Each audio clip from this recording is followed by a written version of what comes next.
இருக்கு எவ்வளோ பலன்கள் நம்ம இது சாப்பிட்றதுனால கிடைக்குதுன்னு ஷேர் பண்ணலாம் தான். ஸோ வெந்தயக்கீரை எப்படி பறிக்கணும்னு சொல்கிறேன். இந்த மாதிரி கீரை கட்டு வாங்குனீங்கன்னா வெறும் இலைகள் மட்டும்தான் பறித்து எடுத்துக்கணும். அதோட தண்டு பகுதி எடுக்கக்கூடாது. இந்த இலை பார்த்தீங்கன்னா வில்வ இலை மாதிரியே இருந்துச்சு, ரொம்ப அழகாக இருந்தது. ஸோ இவ்வளோ நீங்கள் நிறையா இருந்துச்சுன்னா பறித்து அதை நிழலில் உலர்த்தி பதப்படுத்தி வச்சுக்கிட்டிங்கன்னா ட்ரை கஸ்தூரி மேத்தி உங்களுக்கு கிடைச்சிரும். நீங்கள் வச்சு யூஸ் பண்ணிக்கலாம். இந்த கீரை சாப்பிட்றதுனால பார்த்தீங்கன்னா பால் ஊட்டுற தாய்மார்களுக்கு பால் நல்லா சுரக்கும்.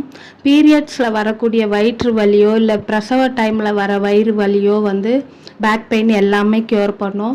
அப்புறம் மலச்சிக்கல் ப்ராப்ளம், அல்சர், வயிறு வலி எல்லாமே குணப்படுத்தும். அது மட்டும் இல்லாமல் வாய்ப்புண், இரத்த சோகை, அப்புறம் நம்ம கொலஸ்ட்ரால் லெவலை கண்ட்ரோல் பண்ணும். அது மட்டும் இல்லாமல் பார்த்திங்கன்னா சொறி, சிரங்கு அந்த மாதிரி இருக்கிற பிரச்சனையும் சரியாகும்.